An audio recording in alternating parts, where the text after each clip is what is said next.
Hey guys, welcome to my YouTube channel. দেখতে পাচ্ছি প্রীতম বন্ডির ব্লগে। আজ আমাদের ঘর ভেঙে ফেলে দেওয়া হয়েছে। আজ আমাদের খুব কষ্ট হচ্ছে, তো তোমাদের কাছে শেয়ার করছি। 2018-তে আমরা এই ঘরে ঢুকেছিলাম, তো আজ ভেঙে ফেলে দিয়েছে নিউ ঘর বানাবে বলে। তো খুব কষ্ট হচ্ছে, দেখতে পাচ্ছ আমরা বাইরে রান্না বান্না করছি অনেক কষ্ট করে। পারলে আমার এই ঘরের জন্য একটা সাবস্ক্রাইব করে দেবে। আমার শরীরটা খুব অসুস্থ, গলাটা খুব কাশি হয়েছে, তা বয়সটা ভালো মতো দিতে পারছিলাম না।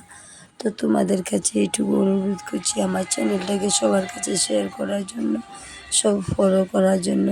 যারা যেখান থেকে আমার চ্যানেলটা প্রথম দেখছো, তোমাদেরকে বলছি আমার চ্যানেলটা আরও শেয়ার করার জন্য।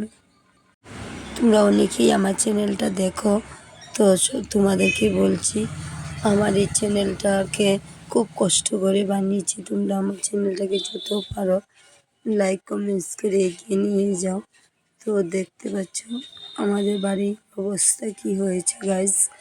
তো কি করব বলে ভেবেছি, তো কি করব ভেবে পাচ্ছিলাম না, কোথায় থাকবো, ঘর বানানো হচ্ছিল না।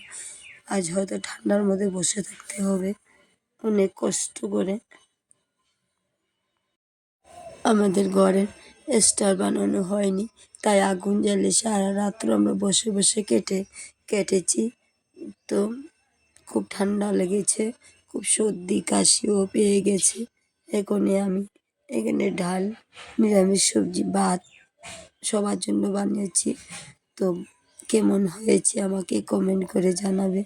বেশি হয়তো একটা ভালো ভয়েস দেওয়া হয়নি, তার জন্য আমি খুব দুঃখিত। অনেক দিন হয়ে গেছে আমি একটা ভিডিও আপলোড করতে পারিনি, তার জন্য অনেক দুঃখিত। কী করবো বলো, আমাদের বহু সমস্যা হয়ে গেছে, কোথায় থাকবো কোথায় যাব ভেবে পাচ্ছিলাম না। আজ আমাদের ঘরে কোঠা নেওয়া হচ্ছে, তো তোমাদের কাছে শেয়ার করছি, বেশি কিছু শেয়ার করছি না। আমি চলে যাবো নেক্সট ব্লগ।